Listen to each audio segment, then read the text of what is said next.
ایک مطلب انہوں نے کہا، اس کا مطلب یہ بھی ہوگا، ایک دوسرا مطلب بھی انہوں نے بیان کیا کہ قیامت کے قریب اولاد والدین کی اس قدر نافرمان ہو جائے گی کہ ایک بیٹا اپنی سگی ماں کے ساتھ اپنی زرخرید لونڈی کا سا برتاؤ کرے گا. یعنی لوگ اپنی نوکرانیوں کے ساتھ، کنیزوں خادماؤں کے ساتھ جس طرح بیہیویئر کرتے ہیں، سلوک کرتے ہیں، بچے اپنی ماؤں کے ساتھ ویسے کریں گے. یہ بھی ہم دیکھ رہے ہیں کہ اولاد اپنی ماں باپ کی خدمت کرنے کے بجائے اولڈ ہومیج میں بھیج رہی ہے، جہاں بوڑھے لوگ رہتے ہیں، اور مائیں بھی اتنی تنگ آ چکی ہیں کہ وہ اپنے بیٹوں کے گھر میں رہنے سے زیادہ ویسے جگہوں کو ترجیح دیتے ہیں جہاں ضعیف العمر لوگ رہتے ہیں، اس لیے کہ ان کا سلوک اچھا نہیں. تو بہرحال اس کا تعلق سبب دونوں کے سر بھی آ سکتا ہے کہ ماں نے ایسی تربیت نہیں کی کہ بڑھاپے میں اس کو نقصان اٹھانا پڑا. ماں باپ نے بچپن ہی سے بچے کو بتایا ہوتا کہ باپ جنت کا درمیانی دروازہ ہے، ماں کے قدموں کے نیچے جنت ہے، تو شاید اولاد ایسی نافرمان نہ ہوتی. بہرکیف کبھی ایسا ہوتا ہے، اللہ تعالیٰ نے مہر لگا دی ہے نافرمانی کی، شقاوت کی، تو تربیت کے باوجود بھی اولاد لاپرواہ نافرمان ہو جاتی ہے، حقوق الوالدین کو سہنا پڑتا ہے. بہرکیف یہ دو مطلب ہو سکتے ہیں جس کا انہوں نے یہاں ذکر کیا. ان تلد الامۃ ربتها، ایک دوسری چیز جس کے بارے میں کہا، وان ترى الحفاة العراة العالة رعاء الشاة يتطاولون في البنيان، ایک قیامت کی نشانی یہ بھی ہوگی کہ تم دیکھو گے، کہا کہ قیامت کی نشانی یہ بھی ہوگی کہ تم دیکھو گے، ان ترى الحفاة، کہا کہ ننگے پاؤں، جن کے پاؤں میں چپل نہیں ہوں گے، العرا یعنی بالکل ننگے ہوں گے، ننگے پاؤں، ننگے چپل، جسم پر بھی کپڑا نہیں، اور فخر و فاقہ کے مارے ہوئے تنگ دست لوگ، جو بھیڑ بکریاں چراتے تھے، جن کے پاس کوئی دولت نہیں تھی، وہ دولت مند بن جائیں گے. آج ایسی ہوا، جن کے پاس کھیتیاں تھیں، کھیتیاں کروڑوں کی قیمت پہنچ گئی، انہوں نے کھیتیاں بیچی، شہروں میں پہنچ گئے، شہروں میں جگہ خریدنی، بڑی بڑی بلڈنگیں بنانے لگے. جو چرواہے تھے، بکریاں چراتے تھے، کھیتی کرتے تھے، جب دیکھا کہ سڑک کے بازو کھیت ہے اور کھیت کروڑوں میں جا رہا ہے، تو انہوں نے کھیتی کرنا چھوڑا، کھیت بیچ دیا. تو وہ لوگ اپنی عمارتوں پر فخر کریں گے، کہا یتطاولون فی البنیان، وہ لوگ فخر کریں گے کہ میری عمارت بڑی ہے کہ تیری عمارت بڑی ہے، میری عمارت چمکتی ہے کہ تیری عمارت چمکتی ہے. بہرکیف یہ قیامت کی نشانیاں ہیں جو آج ہم دیکھ رہے ہیں. تو عمر رضی اللہ تعالی عنہ حدیث کے راوی کہتے ہیں ثم انطلق فلبثت مليا ثم قال لي يا عمر اتدري من السائل قلت الله ورسوله اعلم قال فانه جبريل اتاكم يعلمكم دينكم فجعل النبي صلى الله عليه وسلم هذه الاشياء هي الدين وذلك انها متضمنة للدين كله ثم انطلق. پھر وہ آدمی چلا گیا، جو آدمی آئے تھے یہ سارے سوالات کرنے کے بعد وہ چلے گئے. فلبثت مليا، میں تھوڑی دیر ٹھہرا رہا تاکہ اللہ کے نبی صلی اللہ علیہ وسلم سے پوچھ لوں کہ حقیقت حال کیا ہے، یہ صاحب کون ہے، تاکہ میں جان لوں.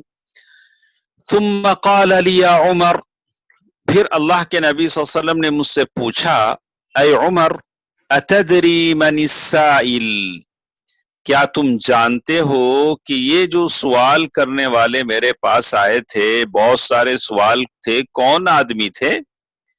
قلت اللہ ورسولہ اعلم، میں نے کہا اللہ کے نبی صلی اللہ علیہ وسلم میں نہیں جانتا، یا تو آپ جانے، آپ کا رب جانے. سبحان اللہ، صحابہ کرام کے کیسے ان کا طریقہ تھا، ادب تھا. بتاتا ہے کہ سوال کرنے کا بھی ایک جگہ ایک محل ہوتا ہے، ایک وقت ہوتا ہے. تو عمر رضی اللہ تعالیٰ عنہ ٹھہرے رہے اور یہ جواب دیا تو کہا اللہ ورسولہ اعلم، اللہ اور اس کا رسول جانتا ہے۔ قال، اللہ کے نبی صلی اللہ علیہ وسلم نے جواب دیا، فَإِنَّهُ جبریل، وہ جبریل تھے۔ سبحان اللہ، کیوں آئے تھے؟ اتاکم، وہ تمہارے پاس آئے تھے، یعلمکم دینکم، کہ وہ اس لیے آئے تھے کہ تمہیں تمہارا دین سکھلائیں، تمہارا دین سکھلائیں۔ اللہ کا یہ کرم ہے، احسان ہے، آسمان سے دین بتلانے کے لیے فرشتوں کو بھیجتا ہے، پھر اللہ کا نبی ہم کو دین سکھلاتا ہے۔ تو دین ایسے سیکھا جاتا ہے، گوگل سے سیکھا نہیں جاتا۔ آپ اساتذہ سے سیکھیں، علماء سے سیکھیں۔ مجھے بڑا تعجب ہوتا ہے کہ کتنے مسلمان ایسے ہیں، بچوں کا نام رکھنے کے لیے، کوئی بھی چیز کرنے کے لیے اپنوں سے پورا کام کر لیتے ہیں۔ غیر ہیں، کافر ہیں، فاجر ہیں، وہ لوگ مشرک ہیں، اپنا کوئی کام اپنے کسی جاننے والے پنڈت کے دوارا کرتے ہیں، اسے بلاتے ہیں، سارا کام کراتے ہیں، اس سے پوچھیں بھلے وہ غلط بولتا ہے صحیح بولتا ہے تو غلط ہی باتیں اس کی ہوتی ہیں، اس کے پاس کیا صحیح رہے گا، اس کے پاس ساری باطل ہی ہوتا ہے۔ لیکن مسلمان ہم ہیں جن کا دین خود بخود، ہر آدمی اپنا دین خود سیکھ لیتا ہے، اپنے بارے میں خود جاننے کی کوشش کر لیتا ہے۔ تو آپ نے دیکھا فَإِنَّهُ جبریل اتاکم، یہ جبریل ہے، تمہیں دین سکھلانے کے لیے آئے ہیں۔ دین اللہ تعالیٰ نے اس کا نظم بنایا ہے، فرشتوں سے، انبیاء کو، انبیاء سے، انبیاء کے وارثین علماء کو اس کی ذمہ داری دی گئی ہے کہ وہ لوگوں کو دین سکھلائیں۔ کہتے ہیں فَجْعَلَ النَّبِيُّ صلی اللہ علیہ وسلم هَذِهِ الْأَشْيَاءَ هِيَ الدِّينُ، اللہ کے نبی صلی اللہ علیہ وسلم نے یہاں اس لفظ میں کہا کہ تمہیں تمہارا دین سکھلانے کے لیے آئے تھے۔ تو جتنی بہنیں میری آواز سن رہے ہیں ساروں کو سمجھ میں آ گیا ہوگا کہ دین کسے کہتے ہیں۔ نبی نے دین کو کیا گنایا، کہا کہ دین پہلے جو باتیں بتلائی گئی اسی کا نام ہے، الاسلام والایمان والاحسان۔ اس کے بعد پھر ہم اوپر کی عبارت پڑھتے ہیں، والاحسان، الاسلام دین نام ہے، ایمان کا، اسلام کا، احسان کا۔ اور عبادت کیا کیا ہے بولتے ہیں، فرماتے ہیں کہ عبادت کسے کسے کہتے ہیں۔ کہا یہ تو تین چیزیں ہوئی، اسلام، ایمان، احسان، یہ عبادتیں ہیں، ٹائپس آف عبادہ۔ وَمِنْهُ الدُّعَاء، دعا بھی عبادت ہے، دعا بھی عبادت ہے۔ تو میں نے شاید وہ آپ کو کہا کہ دعا ہم لوگ تفصیل میں جا کر پڑھیں گے، اسی طرح پہلے اس کو پڑھ لیتے ہیں۔ کہا کہ والخوف، ڈر، اللہ کا ڈر، والرجا، امیدیں، والتوکل، بھروسہ، اللہ تعالیٰ پر بھروسہ، والرغبہ، رغبت، یعنی آپ کو جنت کی رغبت ہونی چاہیے۔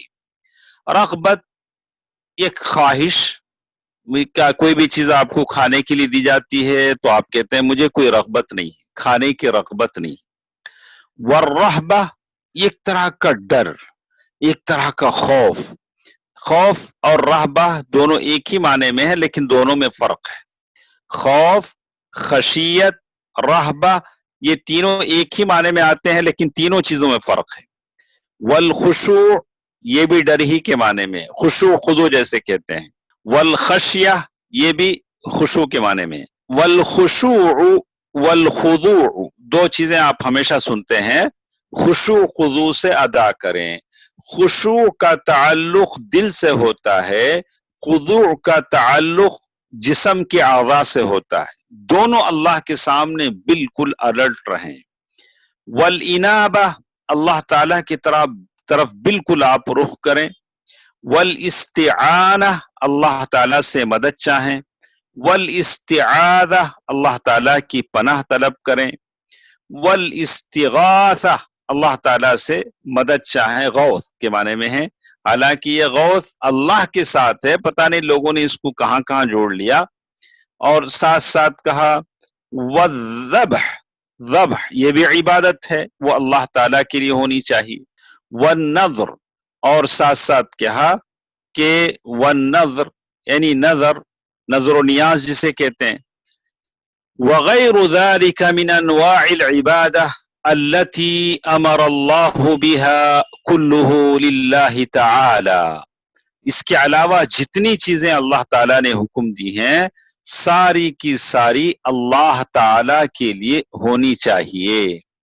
یہ ساری عبادتیں اللہ تعالیٰ کے لیے ہونی چاہیے. تو یہاں نمبر 1 ہمارے ساتھ ہے، فٹ نوٹ نمبر 1. تو ہم اس کے نیچے کیا ہے نمبر 1 پر، اس کو ہم لوگ تھوڑا لیتے ہیں کہ ویسے تو ساری چیزیں آپ کے سمجھ میں آ گئی کہ عبادت کسے کسے کہتے ہیں.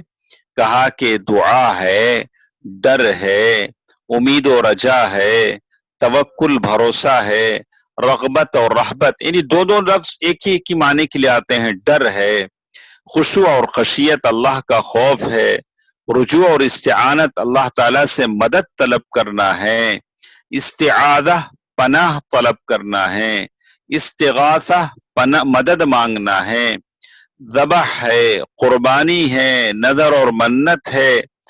یہ ساری چیزیں عبادت ہیں جن کا حکم اللہ تعالیٰ نے دیا ہے، وہ اللہ تعالیٰ کے لیے ہی خاص ہیں. جیسے یہاں فٹ نوٹ نمبر 1 میں انہوں نے کہا کل انواع العبادہ، all types of worship، جو اوپر جتنی چیزیں آئی ہیں، مما ذکر، جس کو مینشن کیا گیا، جس کا ذکر کیا گیا، اس کے علاوہ جتنی عبادتیں ہیں، للہ وحدہ لا شریک لہ، یہ صرف اور صرف اللہ تعالی کے لیے ہیں. فلا يحل صرفها لغیر اللہ تعالی، اللہ کے علاوہ کسی اور کے لیے اس کو کرنا ہرگز جائز نہیں ہے. سبحان اللہ. دوستو، عزیزوں، ماں اور بہنوں، آپ تمام جانتے ہیں کہ یہ کتنی عجیب چیز ہے کہ لوگ یہی ذبح اور قربانی کسی ولی فقیر کے لیے کرتے ہیں، نظر کسی فقیر کے قبر کی درگاہ کی مانتے ہیں، منت کہیں جا کر کرتے ہیں. تو وہ شرک نہیں تو کیا ہوگا؟ وہ شرک ہی تو ہوگا، صریح شرک ہے. پھر اوپر دیکھیے ہمارے پاس جو ورجنل عبارت ہے جس میں کہتے ہیں ذکر المؤلف رحمہ اللہ، اوپر جو ہمارے پاس پیج کے اوپر پیج نمبر 54 میں جو عبارت ہے، والدلیل قولہ تعالی، یعنی یہ جو بات ہم نے کہی ہے کہ یہ ساری چیزیں اللہ تعالی کی عبادت ہیں، یہ جو بات ہم نے کہی یہ ساری چیزیں عبادت ہیں جو صرف اور صرف اللہ کے لیے بجا لانی چاہیے. اس کی دلیل کیا ہے؟ اس کی دلیل کیا ہے؟ تو اللہ تبارک و تعالیٰ کا یہ ارشاد جس کو نقل کیا گیا، وَأَنَّ الْمَسَاجِدَ لِلَّهِ فَلَا تَدْعُوا مَعَ اللَّهِ أَحَدًا، سورۃ الجن آیت نمبر 18. یہ اس بات کی دلیل ہے کہ بے شک مسجدیں صرف اور صرف اللہ کے لیے ہیں، تم اللہ کے ساتھ کسی اور کو مت پکارو. مسجد سجدہ کرنے کی جگہیں، صرف سجدہ اللہ تبارک و تعالیٰ کی عبادت کے لیے ہوتا ہے. جتنی عبادتیں بیان کی گئی ہیں وہ عبادتیں کسی فرشتے، جن، نبی، ولی، پیر و مرشد وغیرہ کے لیے اگر کوئی کرتا ہے تو وہ کافر ہے اور مشرک ہے، کافر ہے اور مشرک ہے. جیسے کہا فَمَنْ صَرَفَ مِنْهَا شَيْئًا، اگر کوئی پھیر دے، صرف یعنی ان چیزوں کو اللہ کے علاوہ کسی اور کی طرف پھیر دے. فَمَنْ صَرَفَ مِنْهَا شَيْئًا لِغَيْرِ اللَّهِ، اس کا حکم کیا ہے؟ کوئی غیر اللہ کو سجدہ کرتا ہے، کوئی اللہ کے علاوہ کسی کی منت، نظر و نیاز کرتا ہے. جیسے لوگ علیہ باللہ مشرک ہیں، کرتے ہیں کنڈوں کی نیاز، جعفر صادق کی نیاز، محبوب سبحانی کی نیاز، پتہ نہیں کتنے نیازیں منتیں ہیں کہ لوگ کرتے ہیں. اللہ کی چوکھٹ کو جس نے چھوڑا، اللہ اسے ہر چوکھٹ پہ گھماتا ہے. اللہ کے دربار سے جو چمٹ جاتا ہے اللہ اس کی حفاظت کر لیتا ہے. تو شیخ نے اسی لیے کہا فَمَنْ صَرَفَ مِنْهَا شَيْئًا لِغَيْرِ اللَّهِ فَهُوَ مُشْرِكٌ کافر. سبحان اللہ. آپ کو کوئی ڈاؤٹ ہے؟ میں کوئی ظلم کر رہا ہوں، میں کوئی غلط بول رہا ہوں، میں وہی بول رہا ہوں جو آپ کے اور میرے سامنے کتاب میں لکھا ہوا ہے کہ جو شخص ان عبادتوں کو اللہ کے علاوہ کسی اور کے لیے کرے فَهُوَ مُشْرِكٌ کافر. اگر ہم ان کو مشرک کہتے ہیں تو وہ ناراض کیوں ہو جاتے ہیں؟ ارے کرتا ہے تو ہم کہیں گے مشرک ہے. کالے کو کالا کہتے ہیں، سفید کو سفید کہتے ہیں، پھر ناراضگی کی بات کیا ہے؟ توبہ کریں، موحد بن جائیں، توحید پرست بن جائیں. غیر اللہ کے سامنے جا کر سجدہ کرتے ہو، درگاہوں پر، قبروں پر، مجاوروں پر، زندہ یا مردہ فقیروں کے سامنے جا کر منت سماجت کرتے ہو، قبر کے اطراف چکرے مارتے ہو، طواف کرتے ہو، پھر مشرک نہیں تو کیا ہو سکتے ہو؟ فَهُوَ مُشْرِكٌ کافر. مشرک ہے، کافر ہے. وَالدَّلِيلُ قَوْلُهُ تَعَالَى. اس کی دلیل کیا ہے؟ اللہ تبارک و تعالیٰ کا ارشاد ہے وَمَن يَدْعُ مَعَ اللَّهِ إِلَٰهًا آخَرَ لَا بُرْهَانَ لَهُ بِهِ فَإِنَّمَا حِسَابُهُ عِندَ رَبِّهِ إِنَّهُ لَا يُفْلِحُ الْكَافِرُونَ. سورۃ المؤمنون آیت نمبر 117. اللہ تبارک و تعالیٰ نے اس آیت میں صاف طور سے کہہ دیا ہے جو کوئی اللہ کے ساتھ کسی اور معبود کو پکارے جس کے لیے اس کے پاس کوئی دلیل نہیں ہے، تو آپ اس آیت کو اچھی طرح سمجھیں. اس آیت سے پہلے جیسے میں نے پڑھا آپ کے سمجھ میں ایسا آ رہا ہوگا کہ اگر دلیل ہو تو پکار سکتے ہیں. ہاں ایسی سمجھ میں آتا نا. اگر کوئی اللہ کے ساتھ کسی اور معبود کو پکارے جس کے پاس کوئی دلیل نہیں ہے، جس کے لیے اس کے پاس کوئی دلیل، وٹنس، پروف نہیں ہے، تو اس شخص کا حساب اس کے رب کے پاس ہے. اس کے رب کے پاس کیا حساب ہے؟ اس کے رب کے پاس حساب یہ ہے کہ یہ لوگ کافر ہیں. رب کے پاس جو حساب ہے وہی حساب ہم بھی جانیں گے، اللہ نے جیسے کہا ویسے فیصلہ کریں گے. اور کافر کے بارے میں آتا ہے لا یفلح الکافرون، اور کافر کبھی فلاح، کامیابی نہیں پا سکتے. کافر کبھی فلاح، کامیابی نہیں پا سکتے ہیں. تو معلوم یہ ہوتا ہے یعنی یہ عبادات کی ساری قسمیں جس کا ذکر یہاں ہوا ہے یہ سب کے سب اللہ کے لیے خاص ہیں، جس کا کوئی شریک اور ساتھی نہیں، اور اللہ تعالی کے علاوہ کسی اور کے لیے خاص کرنا یہ جائز نہیں، اور ایسا کرنے والا کافر ہے، مشرک ہے. تو کہا کہ یہ عبادتیں کسی فرشتے، نبی، جن، ولی، پیر و مرشد کسی کے لیے آپ نہیں کر سکتے ہیں. اور یہاں یہ آیت کریمہ جو ہمارے پاس ہے جس میں کہا گیا کہ جو کوئی اللہ کے ساتھ کسی اور معبود کو پکارے جس کے لیے اس کے پاس کوئی دلیل نہیں ہے، لا برہان لہ بہ. برہان کے معنی دلیل کے ہیں. اس کا حساب اس کے رب کے پاس ہے. حساب کیا ہے اس کے رب کے پاس؟ یہ کہ وہ کافر ہے. بے شک کافر کبھی فلاح، کامیابی نہیں پا سکتے. تو یہاں جو آیت کریمہ ہیں اس میں دلالت یہ ہے کہ پہلے تو بات بتائی گئی کہ وَأَنَّ الْمَسَاجِدَ لِلَّهِ فَلَا تَدْعُوا مَعَ اللَّهِ أَحَدًا. سجدے کی جو چیزیں ہیں، وہ سجدے کی جو جگہ ہیں وہ صرف اور صرف اللہ تعالیٰ کے لیے ہونی چاہیے. تو ہم بات کرتے ہیں دوسری آیت کی جس میں کہا لا برہان لہ بہ. تو اس دوسری آیت میں بتایا گیا کہ جو اللہ کے ساتھ کسی اور معبود کو پکارے وہ کافر ہے، اس لیے کہ اللہ تعالیٰ کا ارشاد ہے انہ لا یفلح الکافرون، بے شک کافر لوگ کبھی نہیں فلاح پا سکتے. تو اللہ تعالیٰ کا یہ فرمان کہ لا برہان لہ بہ، تو مطلب یہ ہوتا ہے کہ کافروں کے لیے اپنے کفر اور شرک کے لیے کوئی دلیل نہیں ہے.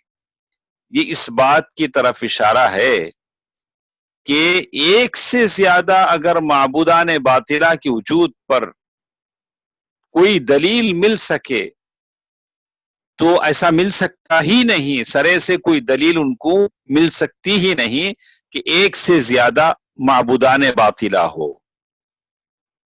تو یہ بات حقیقت میں واضح ہو جاتی ہے کہ ساری عبادتیں اللہ تعالی کے لیے ہونی چاہیے۔ اس کے بعد ہمارے پاس پیج نمبر، اس کے بعد کا پیج دیکھیے، اس کے بعد ہمارے پاس پیج ہے وفی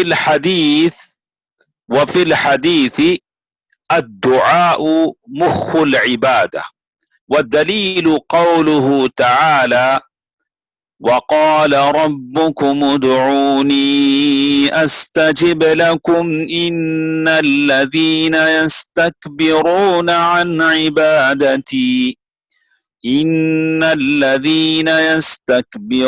عن عبادتي سيدخلون جہنم داخرین۔ سورۃ غافر آیت نمبر 60۔ تو یہاں پہلے پیج کا تھوڑا فٹ نوٹ ہے، اسے میں پڑھ لیتا ہوں تاکہ آپ لوگ اس کو سمجھ جائیں۔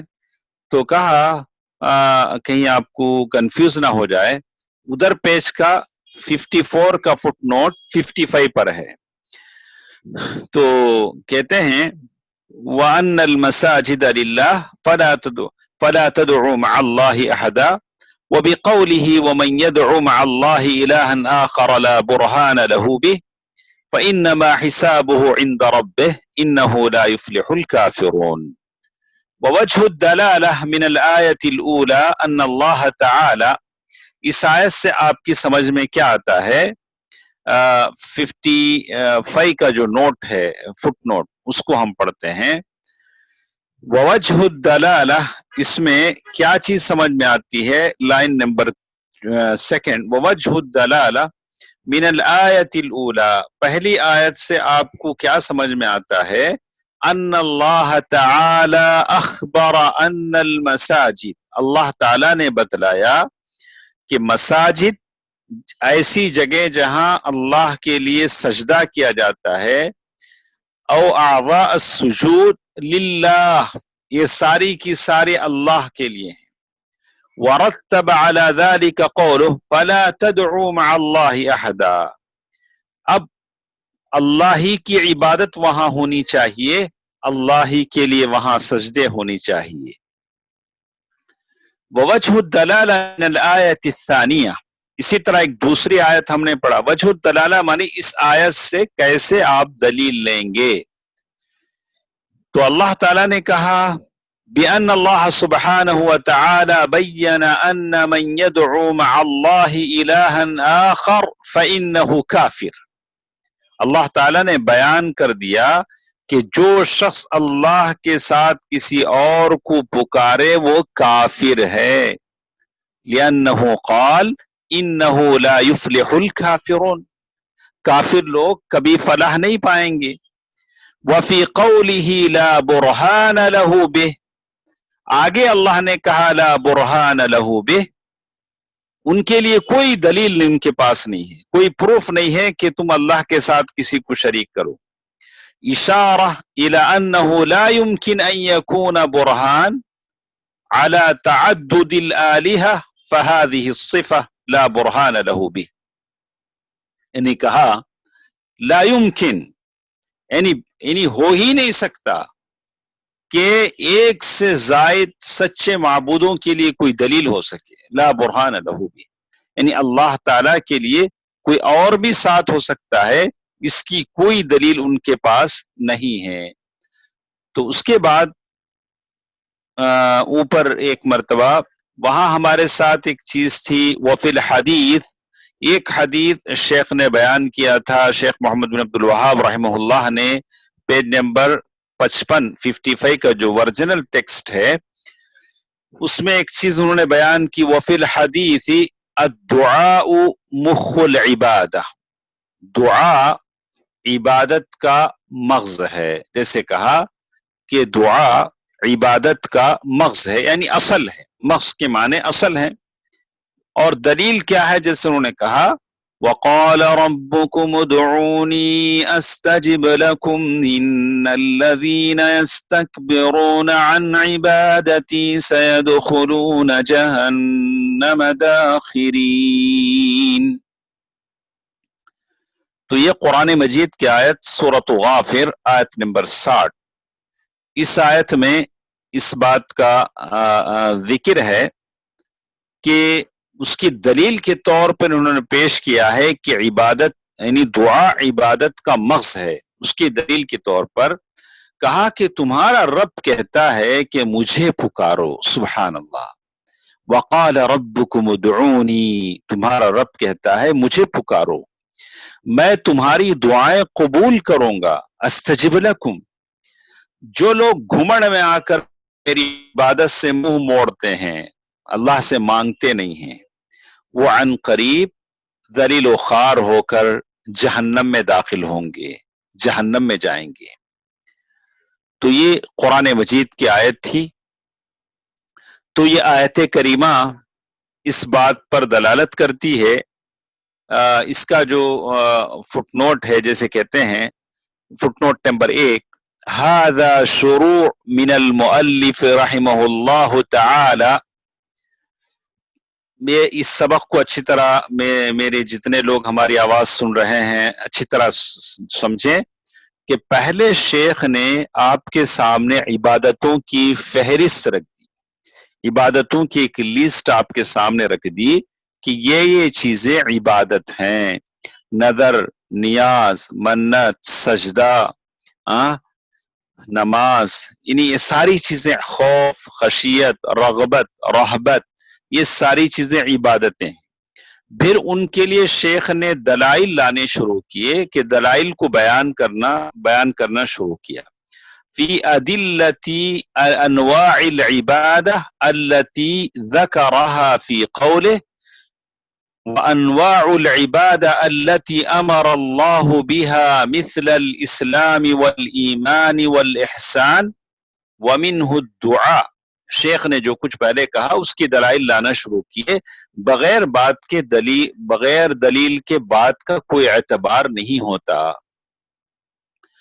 تو کہتے ہیں فبدا الى آخری، نہیں شارٹ میں کہتے ہیں یہ جو الہ کا معنی ہے الى آخری، اس کا فل فارم یہ ہے کہ الہ اس سے پہلے فبدا رحم اللہ سے پہلے ایک لفظ آپ دیکھیں گے کہ اب جو یہ جو الہ یہ جو ہے اس کا معنی الى آخری، شارٹ میں اس کو لکھتے ہیں ایسے الى آخری، اس کا مطلب آخر تک. فبدأ رحمہ اللہ بذکر الادلہ علی الدعاء. سب سے پہلے شیخ نے دعا پر دلائل کو بیان کرنا شروع کیا. وسیأتی انشاء اللہ تفصیل ادلۃ الاسلام والایمان والاحسان. اس کے بعد شیخ اسلام، ایمان، احسان کے بارے میں بیان کریں گے. واستدل المؤلف رحمہ اللہ، شیخ نے دلیل لیا ہے حدیث کو. سب سے پہلے شیخ نے اللہ کے نبی صلی اللہ علیہ وسلم کے حدیث کو دلیل بنایا. الدعاء مخ العبادہ، دعا عبادت کا مغز ہے، اصل ہے. واستدل كذلك بقوله تعالی، پھر قرآن مجید کی آیت لائی وقال ربكم ادعوني استجب لكم ان الذين يستكبرون عن عبادتي سيدخلون جہنم داخرین. فدلت الآیہ، یہ آیت دلالت کرتی ہے، یہ جو آیت یہاں پڑھی گئی یہ آیت دلالت کرتی ہے علی ان الدعاء من العبادہ، دعا عبادت ہے. ولولا ذلك ما صح ان يقال ان الذين يستكبرون عن عبادتي سيدخلون جہنم داخرین. دیکھیے اس آیت کا دوسرا جو ٹکڑا ہے وہاں اللہ نے عبادتی کہا ہے، پہلے دعا کہا پھر عبادتی کہا. تو مطلب یہ سمجھ میں آیا کہ دعا عبادت ہے. دعا عبادت ہے. اللہ ہم لوگ اللہ سے دعا کرنے میں بہت پیچھے ہیں، میں پیچھے ہوں. اللہ تعالیٰ سب کو اس میں سنجیدگی اختیار کرنے کی توفیق دے. ہر چیز کے لیے ہمارے پاس ٹائم ہے، اللہ سے گڑ گڑانے کے لیے، اللہ سے تضرع کرنے کے لیے ہمارے پاس ٹائم نہیں ہے. اللہ لولا کہا على أن الدعاء من العبادة ولولا ذلك ما صح أن يقال إن الذين يستكبرون عن عبادتي سيدخلون جهنم داخرين فمن دعا غیر اللہ عز وجل. اگر کوئی اللہ تعالی کے علاوہ کسی سے ایسی چیز مانگتا ہے جس پر وہ قادر نہیں ہے تو وہ مشرک ہے، کافر ہے. اب اگر کوئی کسی سے کہہ دے کہ صاحب میرے کاروبار میں برکت دے دیں، مجھے اولاد دے دیں، آسمان سے بارش دے دیں، کہا چاہے زندے سے مانگو مردے سے مانگو، یہ مشرک ہے اس لیے کہ کوئی ہمارے کاروبار میں برکت نہیں دے سکتا، آسمان سے بارش نازل نہیں کر سکتا، کوئی ہماری جھولی نہیں بھر سکتا، بچے نہیں دے سکتا. وَمَن دَعَا حَيًّا، اگر کوئی زندے آدمی سے کوئی ایسی چیز مانگ سکتا ہے جو وہ دے سکتا ہے، مثلا کوئی بھوکا ہے، کوئی آدمی کسی بیکری کے سامنے ٹھہرا ہے، اس سے بولتا ہے یا فلان اطعمنی، ارے بھائی ذرا یہ بریڈ کھلا دینا، یہ کیک کھلا دینا. کسی سے پوچھتا ہے، یا کوئی جوس کے سامنے ٹھہرا ہے، اس سے پوچھے یا فلان اسقینی، بھائی میرے لیے بھی ذرا ایک لسی پلا دینا یا کچھ پلا دینا. فلا شیء فی، نو پرابلم، ایسا کر سکتا ہے، وہ بھی زندے سے زندہ کر سکتا ہے. بیکری کے سامنے ٹھہرا ہے، ہاں جوس کی دکان کے سامنے ٹھہرا ہے وہ آپ کو، لیکن بیکری کے سامنے کھڑے ہو کے ہے کوئی کسی ولی سے مانگتا ہے، ناگور ولی، یہ ولی وہ ولی، بلا کہ دیکھیے ایسے کوئی کال کر رہا ہے کہ میں یہاں بیکری کے سامنے کھڑا ہوں، آپ خبر والے ایسا کریں کہ مجھے بیکری سے کچھ کھلا دیں، کہا کہ نہیں، تب تو مشرک. وَمَن دَعَا مَيِّتًا أَوْ غَائِبًا مِثْلَ هَذَا فَإِنَّهُ مُشْرِكٌ، اگر کسی غائب سے جو وہاں نہیں ہے یا میت ہے ویسے سے اگر مارتا ہے تو تب بھی وہ مشرک ہے. لأن المیت او الغائب لا يمكن ان يقوم بمثل هذا فالدعاؤه إياه يدل على أنه يعتقد أن له تصرفا في الكون فيكون بذلك مشركا. یعنی خود سے جو قبر میں نہا کے کفن پہن کے نہیں گیا، لوگوں نے اسے کفنایا، لوگوں نے اسے نہلایا، لوگوں نے اسے قبر میں اتارا، وہ قبر میں جا کر کیا کرامت کر سکتا ہے؟ قبر میں جا کر کیسے ان لوگوں کی بیٹیوں کی شادیاں کروا سکتا ہے؟ قبر میں جا کر ان لوگوں کو اولاد کیسے دے سکتا ہے؟ قبر میں جا کر ان کی دکانیں کیسے بھر سکتا ہے؟ برکت سے نہیں بھر سکتا. یہ کام صرف اللہ تعالیٰ کا ہے. یعتقد ان له تصرفا فی الکون، اس بات کا عقیدہ رکھتا ہے کہ اس کے لیے دنیا میں تصرف ہے. فیکون بذلک مشرکا، اس طرح سے وہ مشرک ہو جاتا ہے. تو اس کے بعد دعا، ان الدعاء نوعان، دعا دو ٹائپ کی ہوتی ہے، دعاء مسئلہ و دعاء عبادہ. ایک قسم دعاء مسئلہ جس میں آپ اللہ تعالی سے سوال کرتے ہیں، ایک دعا ہے عبادہ، اور یہ ساری چیزیں انشاءاللہ اگلے درس میں ہم پڑھیں گے. اللہ تعالی جو بھی ہم پڑھتے ہیں سنتے ہیں، اللہ تعالی مجھے اور آپ کو عمل کرنے کی توفیق دے. اللہ تعالی دوسروں تک یہ پیغام پہنچانے کی توفیق دے. آمین. والسلام علیکم ورحمۃ اللہ وبرکاتہ.